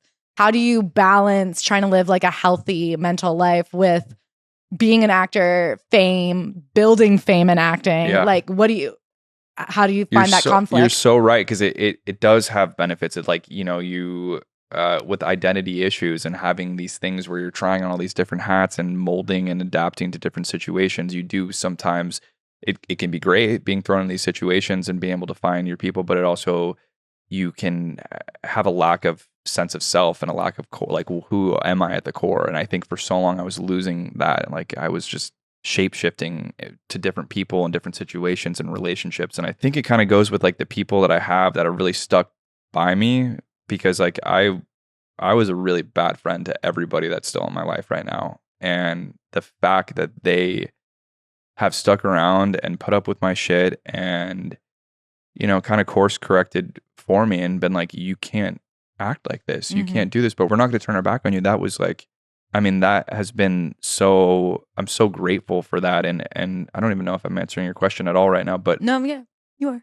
But just like, that's kind of the point in the title of this book. Like, yes, it's very tongue in cheek and funny and self-aware and self-deprecating, but that is that balance of like, so desperately wanting this fame and validation, and then that moment that I finally get it, I'm like, it's too much. I can't handle it. It's too vulnerable. It's too scary. And I think that the thing I go back to is, like I said, like those people, like those core people, because none of this is real and everything is fleeting and nothing really matters anymore. And it's just like you can get so lost in this bullshit. And I think I got a taste of that, and I got a taste of like weird public figure virality fame before I became like an actor in a weird way. I mean, I was working, but like, no, but that clip was so big. Yeah, it was like a weird shift of like, my work didn't speak for itself. It was like, suddenly you're the 15 seconds of fame kid, or you're the kid getting married on a reality television, which is my fault. I mean, I'm totally guilty of it.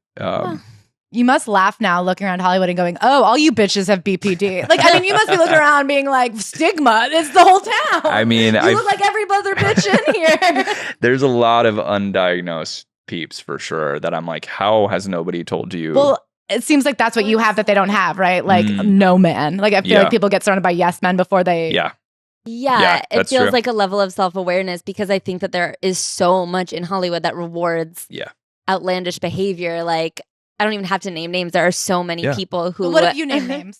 No, to name some people you think need a better entourage. There's a lot. There is a lot. But there's just so many people who like get rewarded and rewarded and rewarded for like... People love when they go on a rant on Twitter, like freak out about things in public. And then suddenly... like there's just like one moment where it's like, well, actually, it's a bit much, and this person shouldn't work anymore. And you're like, well, why? Because we loved this yesterday. Exactly. It's like such a statement on like where we are as a society and like culture and how we all want to jump on the bandwagon. Like it's like we all want to take somebody down, and I experience that, and I talk about like being the hero of the internet for 1 minute, and then the next minute like just being absolutely tortured by everybody, and like. Because as soon as they know who you are, they'll find something. They'll find something. And then you go through it and you get past it. And it's like, that happened. And there's like some kind of liberation on it because everyone that's in this public facing world, like someone is going to turn on you once. Someone is going to do it. It's just going to happen. And if you're a decent person, if you're not a horrible, toxic, like Harvey Weinstein, like you're going to bounce back. Even he might be coming back. I don't know. You never know. One thing that I think a lot of people and you experience at the beginning of your career is kind of just like, you wrote this for attention. It's like fame for the sake of fame. Like in order to get your foot in the door, you just have to be known. Yeah. And I feel like you've kind of hit a pinnacle of an awareness about you that you've said now you want to be a little bit more intentional with your career. Like what are your goals? I mean, writing a book wasn't very intentional. I'm contradicting myself constantly. I just think maybe there was this part of me that was fueling this dark part of my brain that was like feeding off these negative comments about me and wanting to see it and validate like, oh, that is true. I have always thought that about myself. I am a piece of shit. I am this and that. I am like that. Part of me, I will say another thing that I learned from this is like diminishing that. I'm still going to definitely read reviews about this book. I'm still going to, hear what people have to say and hopefully want to hear where people connect to it. Am I going to like look down a Twitter spiral and type my name in and look down my comments? No, I can't do that anymore. Like, so there's growth, but I'm always going to be that, seeking for validation but maybe now it's just in the right direction, like for what kind of attention I'm searching for. And not letting it hold so much weight. Like, it's okay if some random guy from Ohio hates me and like thinks I look like Vicky from The Real Housewives of the Orange County. Like, oh my God, they're gonna say Vicky from Fairly Odd Parents, and I was like, oh, that'd be sick. Awesome. Dye my hair pink, like hell yeah. No, I think it's like we all want to be seen and we all want attention in some ways. We all want to be validated. We all want to be told we're doing a good job. And now I'm not searching for it from Jerry from Ohio on Twitter anymore. Yeah. And for that revelation, we can thank the Nazis. We can thank the Nazis. Trains and Lukas Gage's sense of self. Thank you. That is just so crazy that he stole my name. That's really I had a funny. line. I have a question. Speaking of names, I underlined a quote and I wanted to ask you about it. Please do. In relationships, my happiness becomes entirely dependent on how much attention I receive from them. I hate admitting that, but it's true. I'm a needy little bitch, but it's not me. It's Lukas with a C, my dark passenger. I struggle daily to disconnect between the person I am inside and the one the disorder forces out into the world. I found it interesting that you see Lukas with a C as your dark passenger and not your chosen name, Lukas with a K, because that seems like the person you're trying to like use to distinguish yourself and be known. Like, here's a way to stand out. It seems like the instinct that would bring you to change your name. Right. Is that? Yeah. No, I guess that makes sense. And it could be used both ways in a way. But also I feel like because it's my birth name, it's because like the thing that I that's on my birth certificate. I think I do see your point though. Maybe I need to do a little editing in here. But you got 24 in the last. You got 11 hours. Is this an art? Yeah. It's going to change. Okay. One of them has to be the evil one. One of them is evil. No, that's a good point. I think, let's go to the editors and change it. What was your favorite part of the book? My favorite part of the book, I did love like you and Bunny and Brody. I was going to say, I love Bunny and Brody. I just watched a movie last night that was like all iPhone, first person, kind of like high school. I felt you did a great job of talking about what it is to be like crazy in high school and just so fucking hormonal and emotional. Mm-hmm. And I really thought those scenes of like being a beach kid. I am from New Jersey, but there was something there's something universal in that San Diego doing drugs on the 100%. beach. Yeah, there's like a line I say where something about like when drugs are fun and exactly, like and there is moment. such a difference, and and you know it in yourself. Like a gulch next to a Walgreens is what we did in the Midwest. Right. but I feel like that's if I lived in San Diego, it would have been a beach. Yeah, it would have been a beach and a CVS, but I think that like that nostalgic little time capsule of that moment in time, and like I love that era. I miss that time, and it was right when it was like Facebook and some people had Instagram, but it wasn't a thing as it is now. And there was a lot with all the darkness in the childhood and adolescent stuff. There was so much fun and there was so much experimenting, and there was like,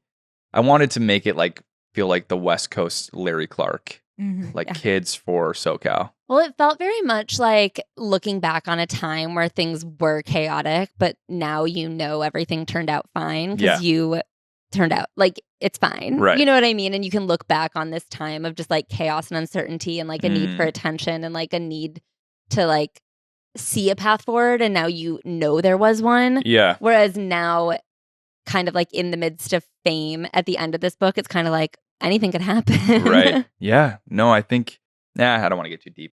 Go for it. Go crazy. But I do think that the drugs were a byproduct of like wanting connection. Yeah. And wanting to be seen and wanting to like, with those girlfriends I had and those twins that I had, like wanting to feel like a unit with somebody. Like that's family almost. Yeah, it was like a thing that brought us together in a deranged way. Like even like the, selling drugs and being a team with that girlfriend and going to Tijuana, like that was like, I wanted to be Bonnie and Clyde. I wanted to have my person. I have to say, I respect the hell out of Kaylee. When a high school girl gets called a bad girl, it's like because she like kind of looks like a she slut. like has a belly button piercing. Yeah. She really was in and out of juvie. That was bad. She had no fucking fear of anything. No, she really was fearless. Running drugs to and from Tijuana. Yeah, no, she was in and out of juvie like 12 times by the time we were 18, and like just did not give a shit. And she's doing great right now. Good. We talk all the time. That's awesome. Thank God. I will say another favorite part is your relationship with your grandma. I mean, that was really sweet, and I'm sorry she's passed. But when she said, of course I knew you were bi, I was like, I didn't know grandmas knew about bi.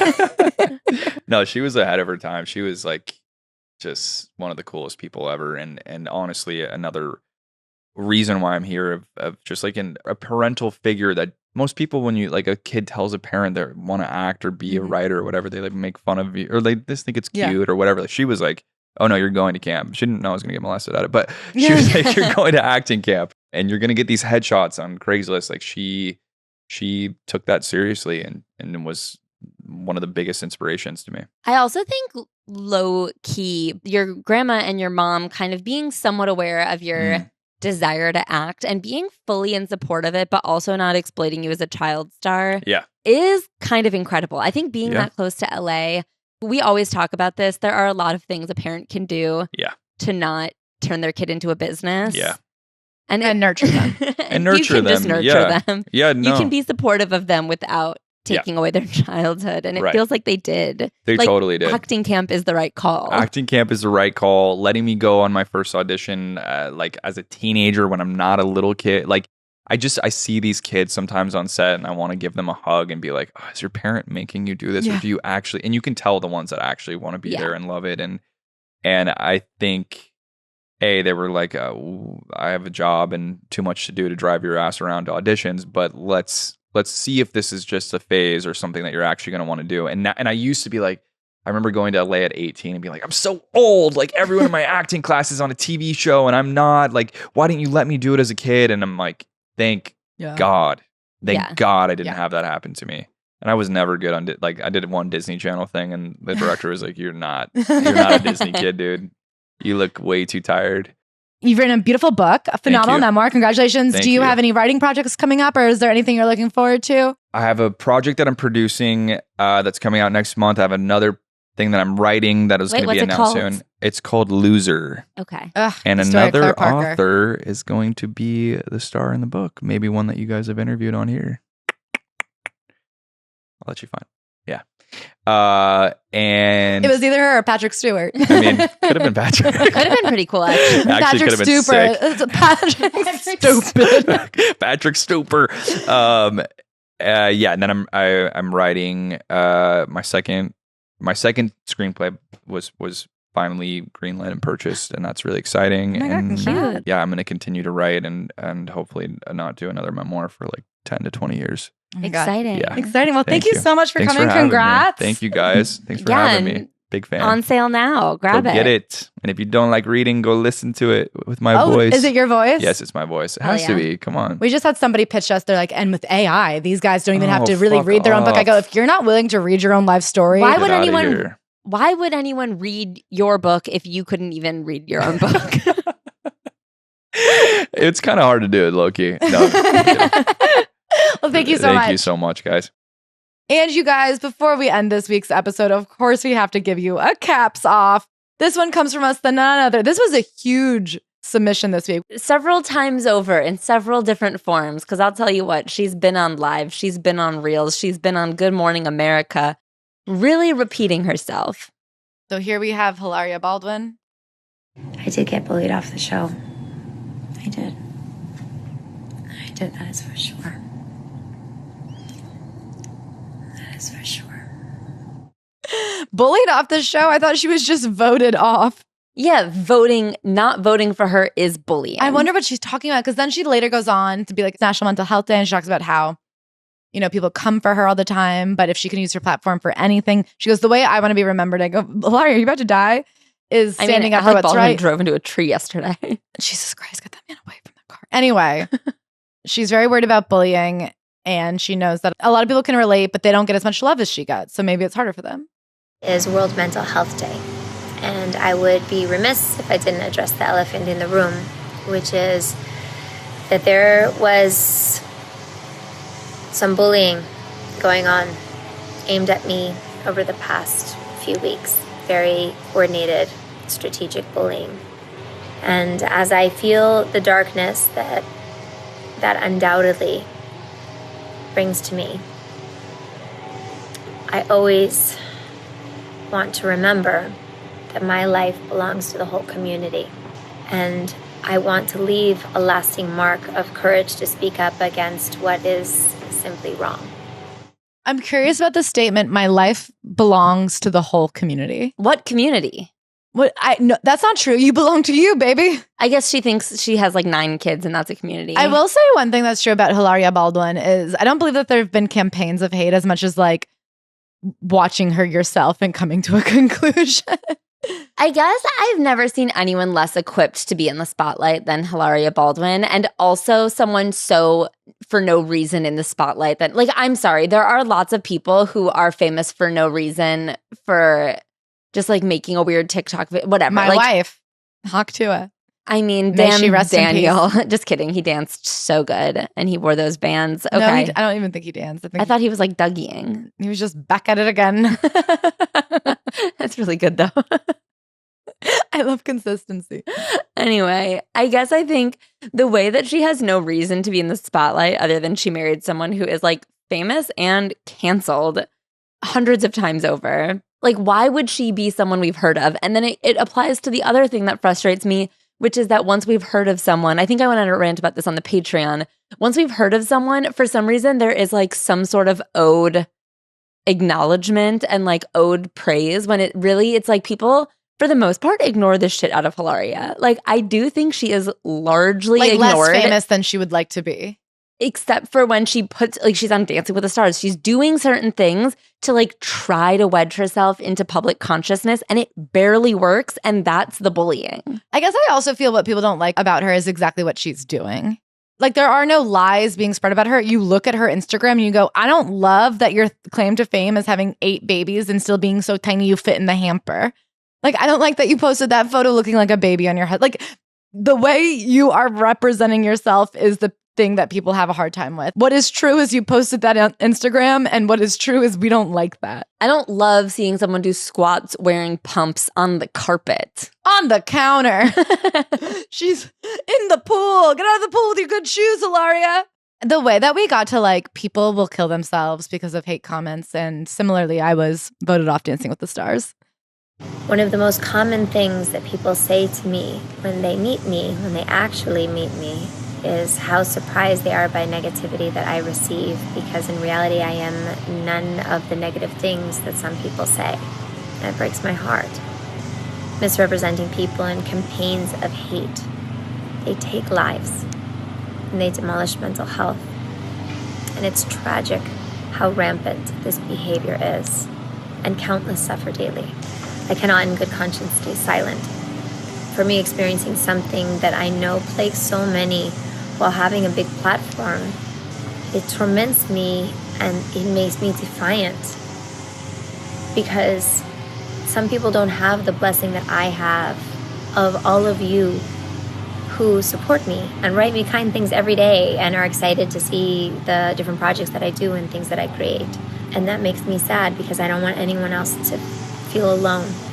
I want to lend myself to help. What is she talking about? The way that we got to like people will kill themselves because of hate comments, and similarly, I was voted off Dancing with the Stars.